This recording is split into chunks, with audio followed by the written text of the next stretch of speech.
करने के लिए बात करने के लिए तो मज़ा आता है, इसलिए हमारे पास यही प्रॉब्लम है। और सीरियस इस तरह के जो आसपास तरह के तो होते नहीं हैं, ये बहुत बड़ा फर्क है।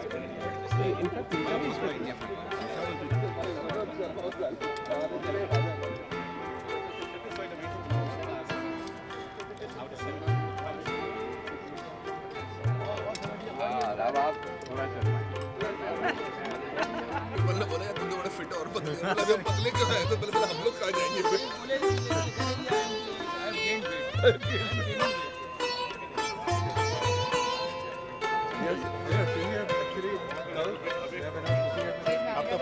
अब तो पापा का बस the only smile comes is at the time smile after that stuff.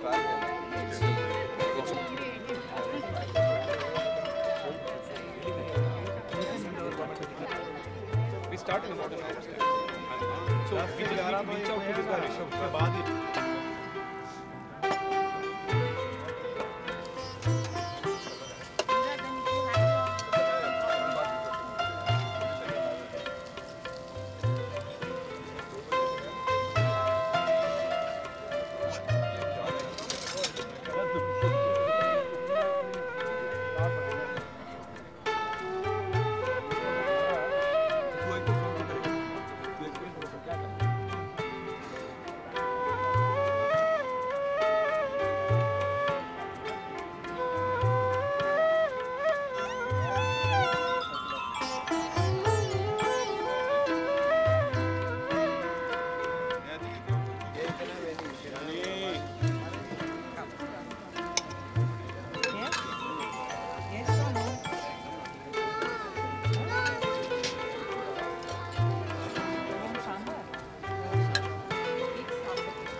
और है ये गरम देना बेटा इधर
Rohit is going to speak something about what he's passionate about, engagement in education. So Rohit, could you... Sorry, I lost my voice because I was too engaged yesterday.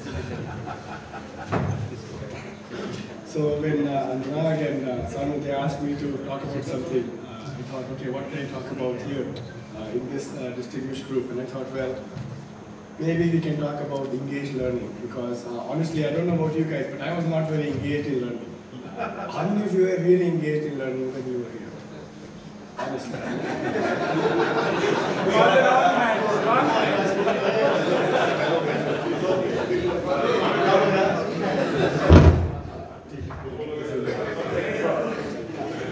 Okay, so several of us were engaged and many others were not so engaged, right? So the point I thought we can discuss is what makes somebody to get engaged in learning, and what are some of the things which are happening in good universities around the world to make the students really get engaged in learning, and learning very broadly defined. Yesterday, one of our distinguished deans talked about Mr. Narayan Murthy's son deciding not to come to IIT Kanpur, and he decided to go to Cornell. And so I'm glad. I'm not glad that he didn't get into IIT Kanpur, but I'm glad he went to Cornell because he probably got engaged learning. At our university and many other universities around the world, basically the whole learning model is evolving quite rapidly, and it is going away from just one direction of teaching, from somebody standing at the podium imparting the wisdom, to having more engaged dialogue between the participant and the one who is standing at the podium. So broadly speaking, when we say engaged learning, what we are talking about is, as a participant in class, we want to connect whatever is happening in the classroom and outside the classroom with the realities of the world. That's what I meant when I asked all of us that were we really engaged? And I don't think we were, because our education here was very good, it was excellent, but it was very theoretical. It was beyond the walls of the classroom and within the campus which we all love here. But it did not extend very well outside the boundaries. So what can we do to make it more engaged? Let me just give you some examples. At Cornell, if you want a degree in the from my school, which is the School of Hotel Administration, it's the business school for service sector. A student who wants to get the degree has to have 800 hours of full-time work experience related to the classroom. Otherwise, they just do not get the degree.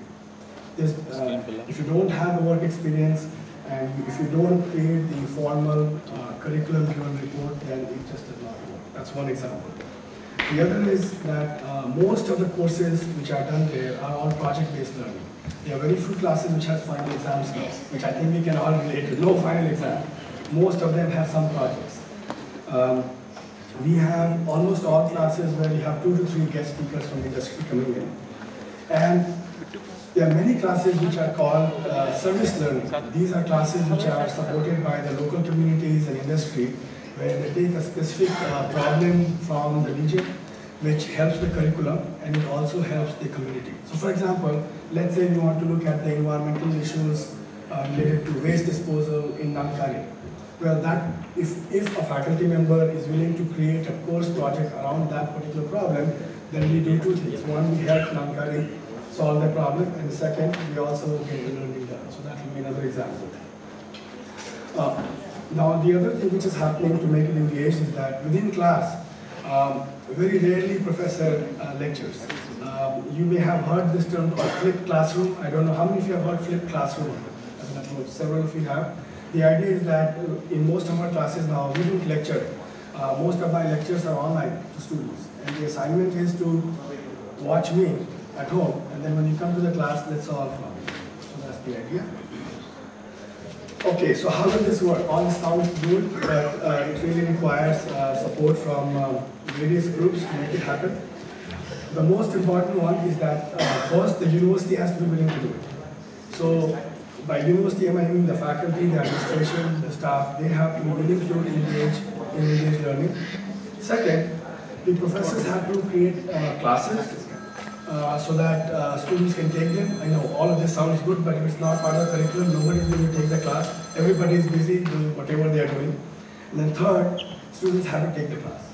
So universities have to support it, professors have to create the courses, and students have to take it. And it does take some time. At Cornell, we have a whole infrastructure around it. It's called Engaged Learning and Research, and you're welcome to take a look at the website. Thank you. Thank you. Till the end, so please bear your thoughts. The next speaker is Lalit Pant. Lalit Pant, after being an entrepreneur and selling his company, he has actually retired in Dehradun, and he's doing something very interesting. He's developing a learning platform, and he'll talk more about it. Thank you.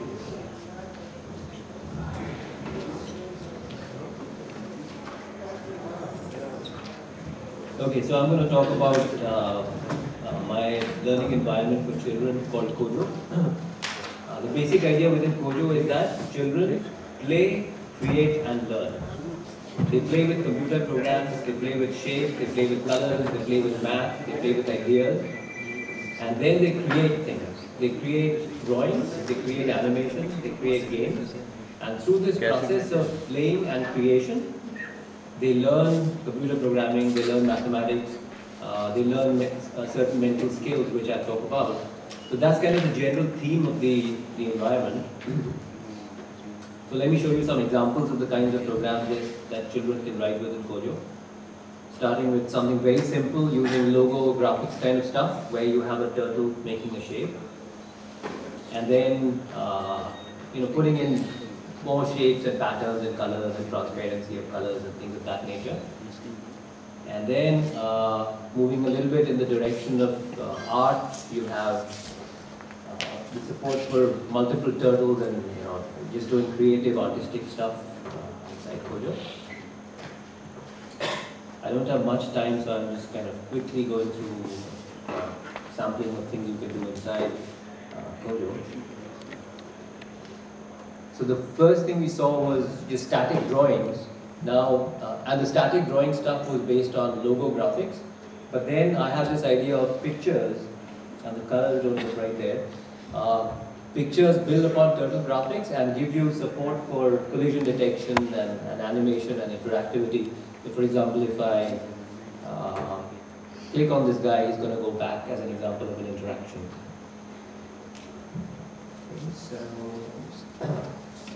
So now that you have animation, the next step is games. So once again, the same idea, and that was collision detection and action. So once you have animation with pictures inside Kojo, you can add in music and then you get games. So the children have a whole range of activities to do in terms of starting simple with drawings and then moving on to animations and finally doing games. The building blocks, the programming building blocks within Kojo are turtle graphics to begin with, and pictures which build upon turtle graphics, and they support very powerful composition and transformation of images for procedural graphics. Support animation, interaction, collision detection. The language within Kojo is Scala, which is a very powerful object functional language. And then all of the Java universe is available within Kojo. You can take any jar file, put it in a directory within Kojo, and then the capabilities of that jar are available inside Kojo. In terms of thinking skills, I kind of have categorized them broadly into inductive, deductive, systematic, analytical, and creative. So at least these many things kids get to do as they practice stuff within Kojo. Kojo has a decent focus on math also, and first of all we have interactive math through certain virtual laboratories for math in Kojo. For very small children you have arithmetic aerobics where the children can practice the 4 basic operations of arithmetic: addition, subtraction, multiplication, division. So interactively, and Kojo will tell you if you go wrong, you can practice arithmetic. Then within Math World you have about 50 different tools to deal with Euclidean geometry. You have good support for algebra. So this is the portion of Kojo which is kind of like a virtual lab for mathematics.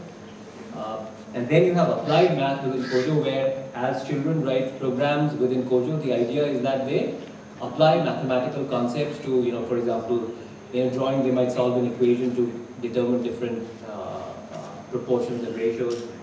If they make a game, there's a lot of math involved. So applied math is a big thing within Kojo. Okay, I don't have time to really dig into some of the other things. I have decent usage for Kojo. I have about 30 downloads per day, about 50 online launches. Not a huge number, but it's gradually growing, and I have a bunch of people coming in and helping and supporting the project. You can find Kojo at kojo.in, very simple URL. And lastly, one thing I look for always when I talk to people is contributions in terms of ideas and code to Kojo. You can contribute to Kojo itself, you can contribute to the teaching material for children inside Kojo. There's lots of stuff inside Kojo, even at the CS level. Kids start at class 5 with Kojo, but then I have children in 3rd year, 4th year computer science working with me on Kojo. So the range of things you can do within Kojo is quite big. Lastly, we are thinking of Sanskrit support also in Kojo, an upcoming project, and that should hopefully happen within the coming year. I'm done with that. Okay, thank you.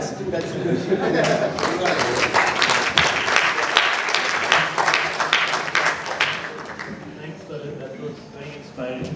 So, when Sanu and I talked about it, we wanted to have more fun and more distraction. So we've actually created 2 hashtags on Twitter, Ignite 2013 and Ignite IITK 2013. So for those of you who aren't leave your mobile phones away, you're welcome to add more tweets.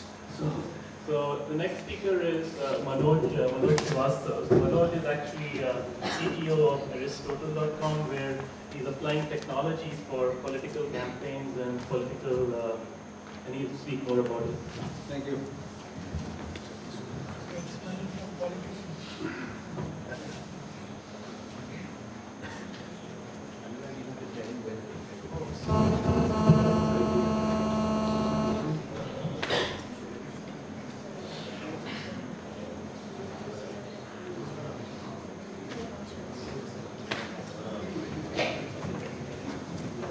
Okay, thank you everyone for listening. Yes.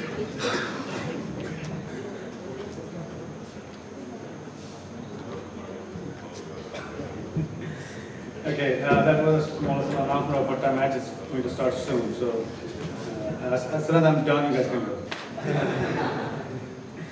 Thank you. So one of the things that people find interesting when I talk to them is how can I be working in politics, being an engineer and all. So I thought it would be a good idea to tell everyone how technology is actually changing politics. And I have seen it firsthand here in India, as I landed 2 weeks ago and looked at what was happening with Aam Aadmi Party and all the referendum they're doing, collecting data from SMS messages and so on. So it's very active. And so it should no longer be a surprise. In terms of the political market for technology, there are 3 different distinct markets in US, and I'm going to talk about US market primarily here because that's what I know more. Some of them will apply here as well. One is campaigns, which is, everybody understand that. I'm a candidate, I want to run for an office, so that means I need a political party or at least a bunch of people who help me motivate people to vote for me. And for which I may need to collect money, which means I need to collect donations. Then I have to spend money to buy services, like if I want to host a rally or give a speech, I may have to pay for all the services which make that happen. And then we have another market in US called political action committees. These are organizations put together by Fortune 500 companies most likely for influencing who gets elected, and for influencing what laws get passed in the Senate. And the third market that exists in the same domain, similar domain, is grassroots organizations, which are all the non-profits and associations who are not necessarily, political in nature, but they are there so that one of the charter is to make sure the laws which are getting passed are in their favor. So they motivate people to write letters to their congressmen and tell them what they should do, something like that. So these are 3 distinct markets with different characteristics. Campaigns are short-lived, many of them, they come and go. Political action committees and grassroots organizations, they're there forever. It's like a huge company, just like anything. So I'll dig a little bit into each one of them, and if I run out of time, then I will leave this presentation, and you can of course talk to me later, and I can explain in more details. So let's look at the campaigns. So if I want to run for election, what do I have to do? I have to first understand who is going to vote for me. The political geography is important. So these days, if somebody gives me their address, I'm able to pinpoint exactly where on a map that person lives. And that is very good. Now I may have a map of my jurisdiction, which could be a precinct in US, or a district, or similar terms will apply in India in different contexts. But anyway, so the idea is the same, that I don't care about anybody who does not live in my jurisdiction. So I should focus all my energy on that person who is in my jurisdiction. So I need to know their address. And then I need to know more things about that person, so we have voter data. So in other words, if I'm a registered Republican and I own a dog and I own a gun, I'm a certain kind of person. Or if I subscribe to the Men's Health magazine, or I have somebody in my family who's subscribing to 16 magazine or something like that. So it will tell a lot more about me to the candidate. And so that data they can use to decide whether they should send me a postcard in the mail, or they should have somebody call me, or they can always say, oh, I already know he's going to vote for me. I don't have to waste my time and energy or money to go after this guy, because I already know he's a registered Republican, he owns a gun, and I'm a Republican, and I'm on this kind of view on gun ownership, and hence I don't have to worry about him. He's always going to vote for me. So let's focus on the people who are maybe registered Republican but don't own a gun, or if registered Democrat, maybe, and they are pro-life and not pro-choice. So those kind of things that we collect and provide to our clients who are campaigns. That helps a lot in terms of focusing how they should go about running a campaign. Then we have volunteer management, which is a huge thing because they have hundreds and thousands of volunteers, and everybody has to know what to do. And when they do it, somebody has to monitor it and measure what they're doing and how they're doing it. So we have entire systems around that. Then fundraising, how you go about fundraising. We have online fundraising, we have in-person, door-to-door fundraising with a mobile application, and plus we have events-based fundraising when you go to an event like a dinner party, and we have to manage all the seating layout and every table, who's sitting where, and then sales of tickets and sometimes refunds and reallocations. So all that process is managed through these applications. Thank you very much. Okay. Well, so only campaigns are all I could cover. Thank you very much, but there's more, and you can find or talk to me. Thank you. Is we are changing tracks a little. So I think we have talked about technology a little bit, but now we are going into more government thing and how in entrepreneurship and government, public and private sector can be related. So we have in our team Sanjay Kumar, who has actually worked in Indian Railways and then even had an opportunity to go to London and do something in the railways there. And he has some ideas and he's working on certain things on how to use entrepreneurial ideas in basically working in governmental organizations. So Sanjay, I don't have your presentation. Please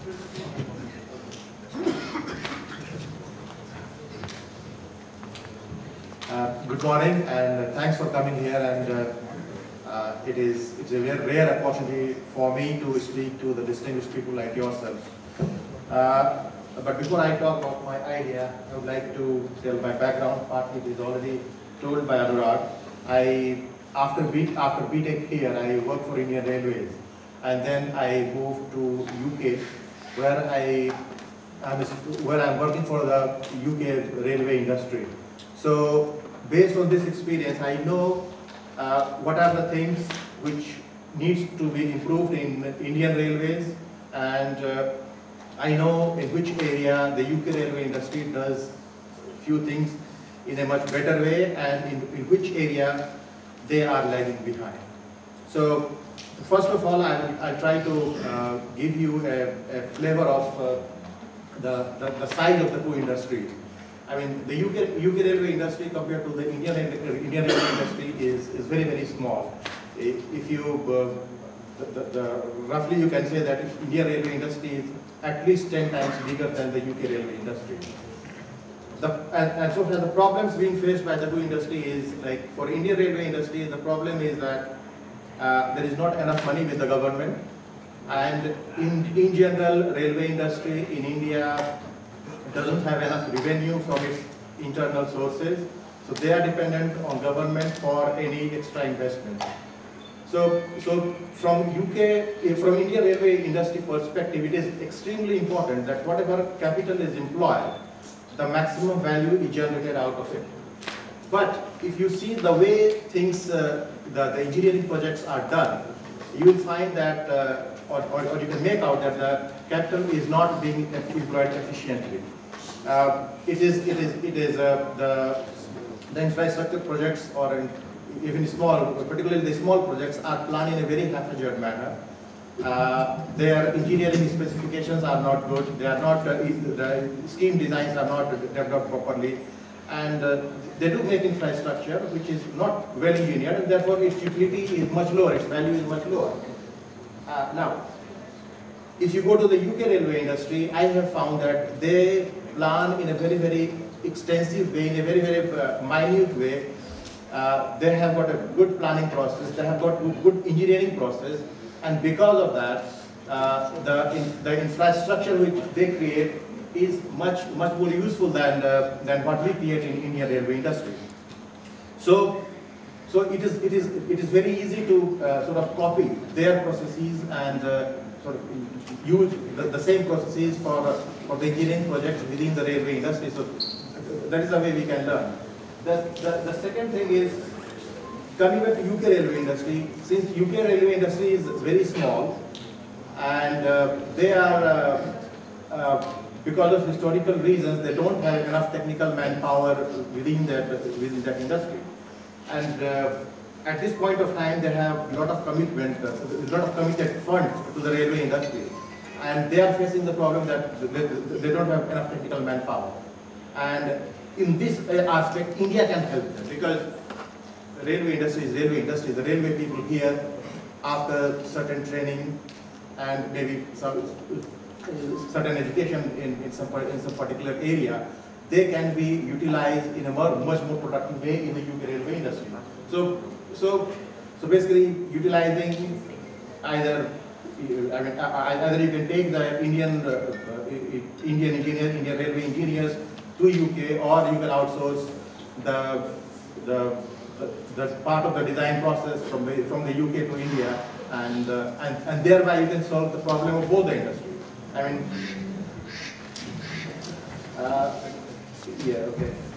the problem that you will be solving for UK railway industry is that their cost of the railway projects will go down. Their railway projects will not get delayed because of the lack of skilled manpower. The advantage for the Indian railway industry is that it will the engineering process, the planning process will be much more rigorous, and thereby you will be able to utilize capital much more efficiently. Thank you. Continuing on the theme of government and entrepreneurship, we have Sandeep Pradhan with us. So Sandeep actually was 1990 Indian Revenue Service batch, and then he was Assistant General Commissioner in Ahmedabad and Surat, and then he did an NGO basically with the intention of creating Olympians in India. And then he was handpicked by Narendra Modi to lead in basically government of Gujarat. He's right now Director General of Sports Authority. So he'll talk about some of the initiatives that Gujarat government is taking and how new ideas can be invested in some sort of a field which India is lacking, even though we are improving, but we are still very much behind. Thanks for giving big introduction. I would love to talk more about pursuing the passion rather than the initiatives of the government, which probably everybody would come to know.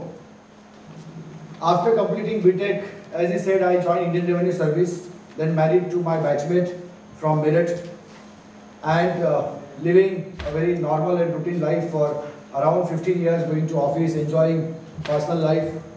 Always I was interested in Fatta or cricket. As most of you know, used to be more on a cricket field than in the L1 to L7. That is probably one of the reasons why I am before you.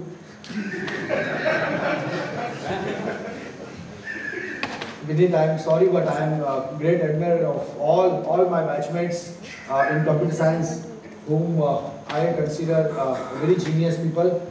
To be very honest, in 22 years of my career, I have not seen two set of people which I have seen in IIT. One is committed set of professors or a group of people who are so committed. I have yet to see that type of committed set of people.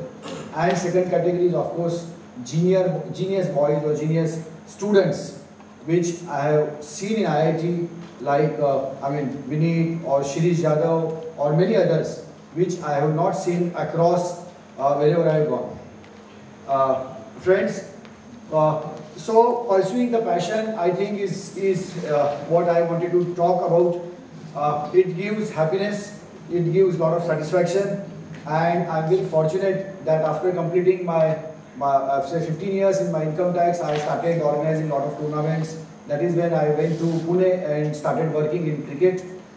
We organized one camp where we picked up one small player of 11 years old from a village called Jaisinghpur, and he was ultra talented. We picked him up and brought him to Pune. And now, after 7 years, he's part of Indian under-19 team, and he's relocated in Bombay. So we took care of education, we took care of the relocation, his sister's admission to the college, and everything, all the expenses. Not only expenses, he's now more of like my son. So when I was working for cricket, met a lot of friends in different sports like chess, badminton, and that is when we decided to form an NGO called Laksh. So Laksh was formed with the intention of picking up outstanding athletes from India who are capable of winning the Olympic medals. That is when I met Gagan Naram, who was Olympians, as most of you would know, who won the Olympic medal and sent me the SMS that he wanted to meet Mr. Narendra Modi since he was the first to tweet. And that is when we thought that we must give some presentation to him instead of just going and having a cup of tea. So we gave a presentation on vision, how the sports should be developed in a state, and a concept of a sports school for broad-basing and excellence. So thereafter, the deputation to Gujarat government has been materialized, probably saying that handpicked to work would be probably much more. But yes, I was also very much interested. My wife also now relocated to Ahmedabad, and we are taking some initiatives. But before that, I was also associated with BCCI in corporate cricket. I have been working in the income tax department for generating the employment for the sports persons. Since I think that the generation of sports, the employment to the sports person is a key. Unless until that is created in India, we will not get a battery of sports persons. Now, let's just few initiatives that we have started. We are working on a sports policy. We realize that there are talented players for whom a great environment is required. Most of the talented students went abroad to Carnegie Mellon and Stanford. So we have budgeted 25 lakh rupees per student, per year, per player. And so we have picked up many players and whom we are going to send them abroad for training. We are going to start the sports school from next June, where we are going to have a lot of trainers, and we are going to pick up a lot of players at the age of 10 to 12 from raw talent. As most of you will be aware, there are a lot of battery of tests like motor abilities, agilities. So we have started conducting those tests. We are conducting a huge competitive structure in Gujarat, which offers cash prize of 32 crore rupees to the winners of the championships district and state level. And the total budget of the tournament is 65 crores. So that's the level where we want to work. And we are identifying the talented players who will be admitted to the sports schools. We are working on a high performance center. There are many other schemes, but the intention is not to talk about the scheme. The intention is to request all of you to pursue your passion for your happiness, self-satisfaction, and in the process, it will definitely give a lot of services to the state. Thank you. Thank you. The speaker is switching gears, so we are now going to high-tech a little. So we have with us our signal processing expert in the team, Sandeep Kumar, who has been doing something he feels passionate about and applying the things we learned in signal processing from Dr. Mahanta and like people like You're good to go, Sandeep.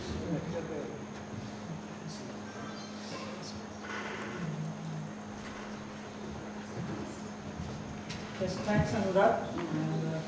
So pursuing what we actually like, we also lead to an imbalanced life if you are in technology. But yeah, so here is a company I founded 5 years ago, and I'm condensing it in 5 minutes for you for the rest of the time we have.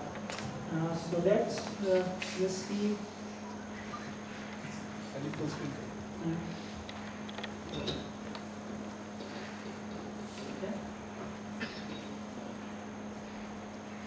So I will talk about the smart world. The world is becoming smarter. The gadgets are becoming smarter. Our kids are also becoming smarter. And the market trends, the company and product overview, and finally the potential and summary.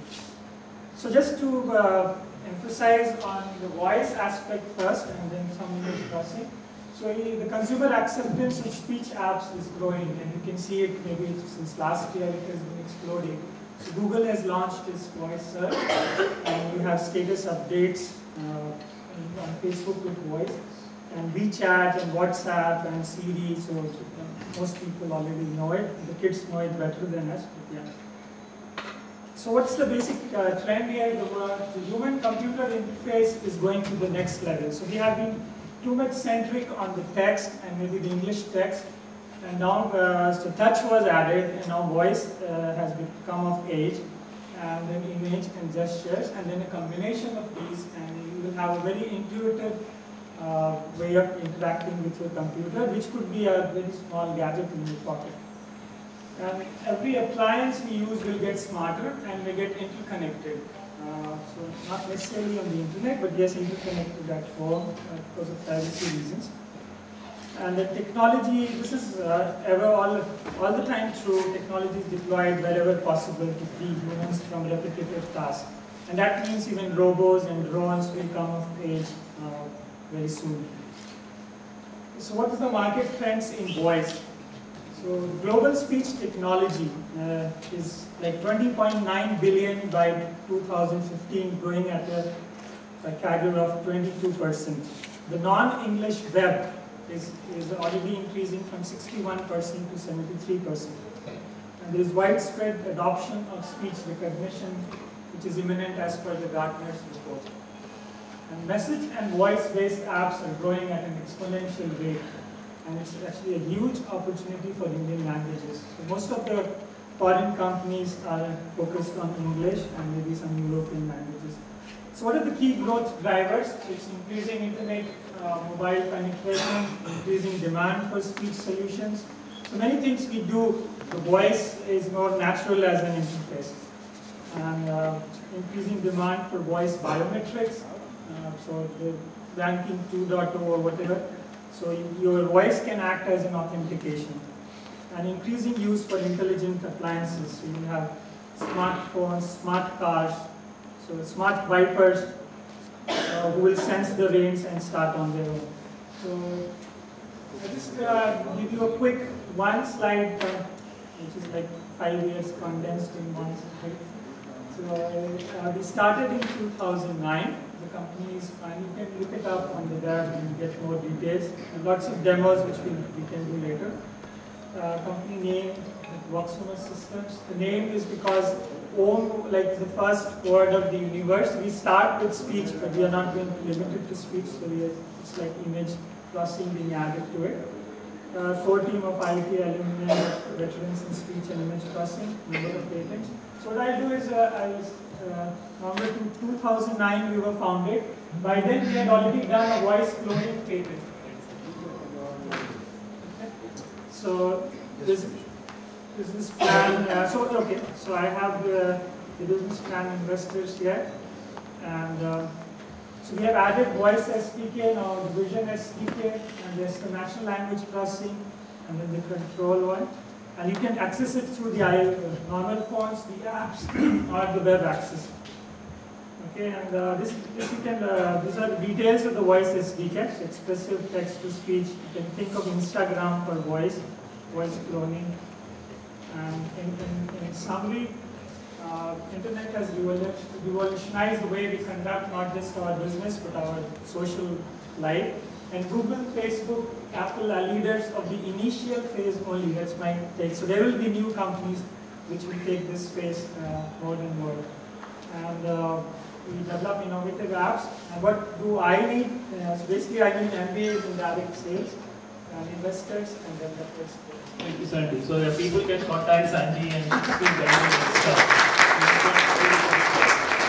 I think our next speaker is, I guess, one of the guys instrumental in putting this panel together. So Sankrant Sanu, or Sanu to us near and dear. So basically, Sanu has been a serial entrepreneur for the last 15 years after leaving Microsoft in the late 90s. He has done a lot of things, and more importantly, his passion is writing. He's a blog. He has several blogs and a lot of long following in both spiritual and technology world. So he's going to talk about a topic which he's quite passionate about, which is economic impact of language on higher and technical education. So Sanu. Thank you.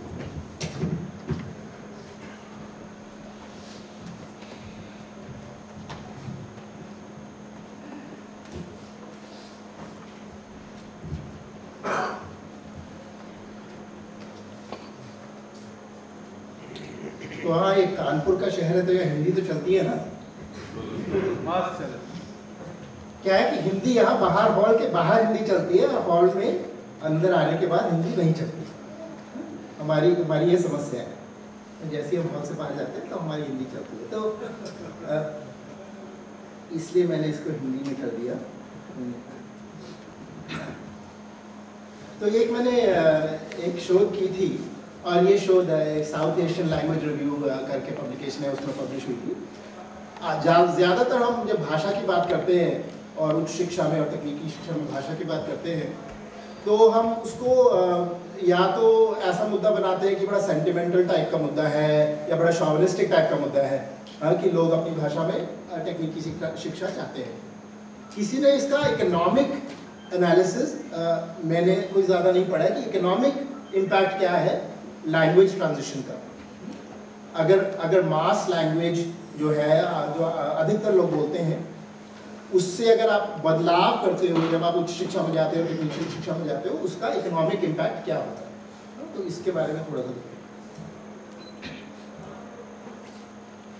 तो मैंने एक बहुत simple, even simplistic we can say chart बनाया।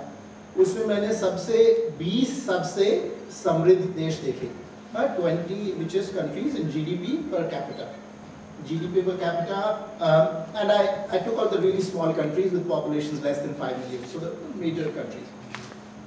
So उसमें आप देखेंगे कि जो मास लैंग्वेज है और जो ऑफिशियल लैंग्वेज ऑफ स्टडी है, 20 में से 20 देशों में ये सेम है। Top 20 richest country GDP per capita, mass language and language of higher education, language of technical education, medical science is the same. और इसमें सिर्फ यूरोपियन कंट्रीज नहीं है, आप साउथ कोरिया में चले जाओ तो कोई भी अंग्रेजी नहीं बोलता है। मल्टीनेशनल कंपनीज सैमसंग जैसी जो चला रहे हैं, उनका सीईओ, सैमसंग का सीईओ करियर मीडियम में MBA किए हुए हैं। So then I looked at the bottom 20 countries. So yeah, these are all the top 20 countries. So the country, South Korea is सबसे नीचे. Israel is a very interesting example. We'll talk about it. उसके बाद मैंने देखा विश्व के 20 सबसे गरीब देशों की भाषाएं। तो विश्व के सबसे गरीब देशों में ज्यादा देश ऐसे हैं जो अंग्रेजी माध्यम इस्तेमाल करते हैं टॉप 20 के बदौलत। So top 20 countries, number of English medium countries are less than in the bottom 20 countries. Bottom 20 countries has more English medium based education. Not only that, 18 out of these 20 bottom countries have a disconnect between the mass language and the language of higher and technical education. 18 out of the bottom 20 exhibit this disconnect. कि hall के बाहर एक चीज बोली जाएगी और hall के अंदर दूसरी चीज। So एक दो एग्जाम्पल लेते हैं, जैसे मलावी, यूनिवर्सिटी ऑफ मलावी है, उसमें this is supposed to be the foremost university in Malawi, और वहाँ पे जाके देखो तो requirements for university entrance exam is English language skills. तो जो चिचेवा भाषा है, that is the mass language of Malawi, right? But Chichewa भाषा is not mentioned anywhere in the entire website of the University of Malawi. You cannot exhibit your smartness, you cannot exhibit your proficiency, any of those things in Chichewa. You have to do it in English. Okay, good. So actually, Israel is a really good example, which is the opposite. Israel में Technion University, you must know, Technion is ranked much higher than the IITs actually. It's a completely Hebrew medium university. They do have translation, and the total population of Israel is not more than New Delhi. But they have a translation program, they have all the resources deployed to make sure that the people can study in their own languages. So it's just some food for thought. I hope people do more research into this. But the main question is, Bharat में अंग्रेजी बात, इससे थोड़ा मुक्ति होगी तो हम the rate of development, the main finding that it was, even this is true in Malaysia actually, there was an example where they switched to Bhasha Malay, and all the Asian tigers, of course, all their economies based on the developed on the basis of their own languages. The rate of economic progress has increased substantially when they switched higher education to their own languages. Thank you.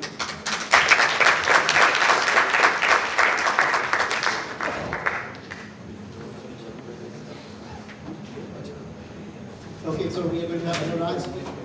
Anurag has also been a serial entrepreneur for 15 years, and he's going to be talking on education, entrepreneurship, and giving back. So I think when we talked about this panel, it was more students also. So I thought we should talk about something which will inspire them. And I think it's equally true for us as a batch, because when I see companies succeeding in the US or worldwide, there are people doing very well either in social entrepreneurship or people like Mark Zuckerberg or people.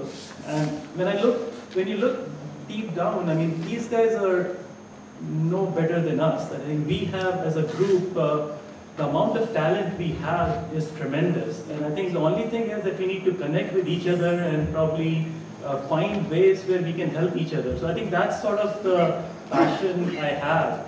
And whatever I've done over the last 10, 12 years, I've struggled a lot, but I've gone back to people I know, like people like Avinash, who are the team in Bangalore. I work with him, people like Sriram and Vineet. Whenever I have need, we call him and ask him how to help. So I think so that's sort of the goal, and in that sort of there's some reflection which comes when you get older, when you have kids. It's all about thinking about them. So that was the theme when I took, and I think this is a quote from Charles Dickens, H.G. Wells. So basically, it talks about the two, sort of dichotomy of things in always. So basically, it was best of times, it was worst of times. So the point here is that there's no good time to do things on your own or take risks, or many entrepreneurs among us probably know that, and we learn that in hindsight. So the thing, sometimes you're successful, sometimes you're not, but the main thing is that you have to be in the game. Just like, I mean, your batting average of the best Major League Baseball player is no better than 30, and Barry Bonds is probably .334, and so that's still 30% success of the best in the world. So the idea is that unless you're trying, you won't be successful. So what I did was, there are a couple of things, there are certain examples, but we will basically go bringing to the theme of why we are here. So we are here because we spent 4 years taking things from Mr. Arvind Biswas, K.R. Sharma, Srivatsan. I think these are role models, and I feel that the things we learned from them, we couldn't have learned from anywhere else. I mean, I used to look forward to the lectures, because sometimes I didn't look forward to the exams, but I used to look forward to the lectures because the amount of engagement they had teaching us, it's very rare to get. And I think that's what made IITs what they are. And I think we can't change the IIT system because there's a lot of inertia, but what we can do is, as a group, we can get together, try to do things, and maybe try to influence the students or even younger people wherever we are living. And hopefully we can do. So one of the shlokas which I remember from when I read Sanskrit was this: Vidya dadati vidyam, vidyat dyati patratam, patratvad dhanmapnoti dhanadharam tadasukam. So I think that as I reflect back, what it means is knowledge gives discipline, from discipline becomes worthiness, and worthiness one gets wealth. And I think this is sort of true, and so basically IT education has taught us to solve tough problems, excel in multiple fields, build bonds, collaborate, and attain wealth. But what next? I think what should we do next? So again, there's a very good stroke, and this is something that I used to talk with my dad. It says, Nacharya haryam, nacharaj haryam, na bhrat bhajyam, nachbharakari. So the bottom line is, whatever you have learned, nobody can take it away. It cannot be divided among brothers. And this is the only thing, when you spend, it always grows. So it's again the spirit of collaboration. You get together, and it's never about like keeping it to yourself. And I think that's sort of the goal. The last is, again, this is towards education and giving. So this is Prathame Narjita Vidya, Dvitiye Narjitam Dhanam, Tritiye Narjitam Puryam, Chaturte Kinkarashyasi. So this is sort of the philosophy of Hindu mythology also. So if you're not acquiring wealth in the first quarter of your life, not earning wealth in the second quarter of your life, acquiring education, and in third quarter, if you're not thinking about giving back, then what will you do in the last? I will end up with a verse from Bhagavad Gita, and again, as you can see, we are all reflecting back. So this is about when Arjuna is asked that what is success? So Krishna is telling him, Adhishthanam tathakarta karnam cha pratibadhanam vibhashta pratakteshta devam chetrat panchanam. What it means is, what is in Sankhya philosophy, what is the meaning of success? So Arjuna says, Krishna says, there is place of action, the performer, the senses, the endeavor, and ultimately the super soul. Kuch nahi hota hai to Bhagwan hi malik hai.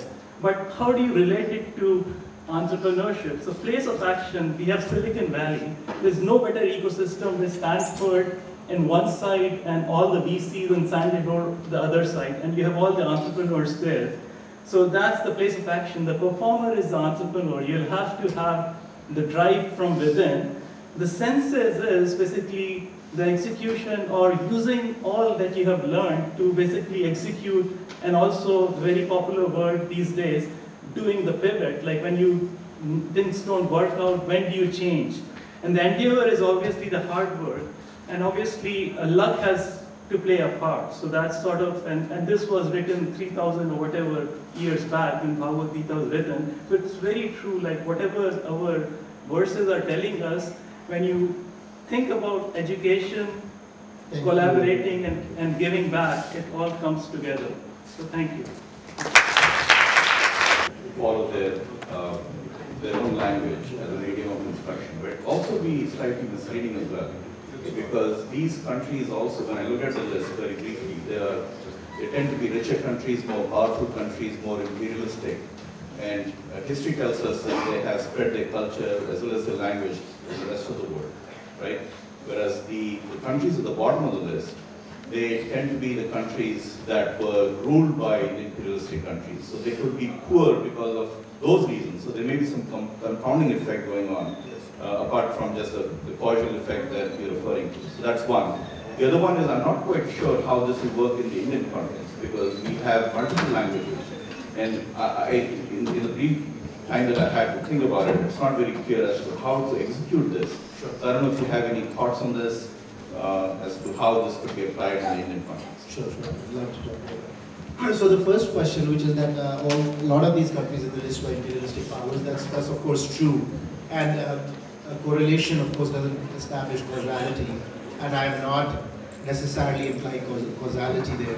What I'm saying is I think it's an interesting correlation that's worth studying more. Of course, some of them have not been such imperial powers. In South Korea, it has been a little minor imperial power, but not like the Dutch have been or the French have been. I don't think, and of course Israel is a very striking example as well. So I don't think it is related to imperialism. Of course, the countries at the bottom have been the subjects of imperialism. But the problem is not just being the subject of imperialism, but being rid of the colonialism which is inside our heads. Because हमारी क्या ना मान्यता हो गई है कि अंग्रेजी के बिना काम नहीं होता, ये मान्यता है.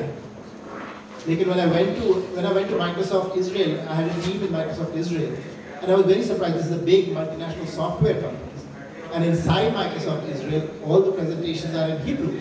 PowerPoint, all the decks that they're doing, all the technical presentations in Microsoft Israel are in Hebrew. Right? But when you come to India, that doesn't work. So that's my first point. The second is, how will it work in a country like India because there's so many languages? The simple answer to that question is, even if you took UP as a country by itself, it would be the 7th largest country in the world in terms of population. So it's huge. The number of people impacted by this language policy is huge. And there is no reason why a child in a Tamil Nadu village should not be able to aspire to become a medical doctor by learning medicine in Tamil. Right? There is no reason why, as I said, these countries are as big in population as European countries. These states are as big as European countries on their own accord. So there is no reason why we could not follow a European-like language policy across India, where we allow the child to prosper through the highest levels. And I'll give you one quick example. I don't want to take too much time. I did a survey actually. I went about 3-4 years ago. I took some IQ testing. And I went to Uttaranchal, to Rajasthan and Haryana. And I went to a lot of village schools. And these were IQ tests that were normed on the US population. And I gave these IQ tests to urban Indian children, to rural children, and also to American children. In my sample size, which was not a very large sample, but still, it was interesting because I had gone there with the assumption that I'll find bright kids in rural areas. But what I found was astounding. The rural children actually outscored urban Indian children and US children. So that was really remarkable. And then I talked to somebody, a village school in Haryana where I think 30% scored above the 90th percentile. And the principal said, "Hamara Grameen Kshetra hai, जहाँ जब बच्चा आगे जाता है तो complex बन जाता है उसके माइंड में कि अंग्रेजी में आगे पढ़ना होगा, और it's like saying let's say you've done 3 years of French and now you're supposed to do all your higher education in French, just because you know a smattering of French. That's what we're expecting them to do. थोड़ी सी अंग्रेजी आगे अब आप सारी higher education अंग्रेजी में करो. So that's it. We should ask other questions also. So any other question to other panelists? I was going to have the mic, so I'll speak. First of all, Anurag and Sandra, great job. Very well done. Very good session. And all of you guys, all of you are making a lot of difference in the world. And I've talked to a lot of the batchmates as we've met back here 25 years later. And I've realized that a lot of the individuals are making a huge difference. And it makes me very proud to be part of that kind of a group, right? And it inspires me to do something more than what I've been doing. Okay? So thanks to all of you guys. You are ignited. We are ignited, thank you. I am ignited too. So the question I had is that a lot of success, as Anurag pointed out, a lot of dedications from the professors, a lot of kids who were motivated, who went ahead and did a lot of great things. And that goes a little in contrary to what Rohit, you were saying, in terms of changing the education system. There is also value in coming up and building the foundations of individuals that feel so confident based on the foundations that are built, that they can then take it to any different direction. Now, for example, please stick to a question so that you don't have a so the question is that, is it absolutely right to change everything that has been happening, has created a lot of success, and changing it to a new system, wouldn't that also cause some distraction in the depth of learning that people might have? So Shalabji, all I talked about was getting learning more engaged, right? That's all. So the basic premise is that, excuse me, the way the classes are taught, where there's a professor sitting on the stage or standing on the stage, writing on the blackboard or showing PowerPoint, and hoping that people sitting in the audience will somehow get all that in there and they will really do it. That's not working. And why it's not working is because they may be doing well in exams, but they are clearly not learning. And that's true all over the world. It's in many parts of the world where majority of people who are in the room, they're not utilizing that time in the most optimal way. So think about it that way. If I have, let's say, 1 hour with some esteemed professor, would I use the time just to listen to the professor, or would I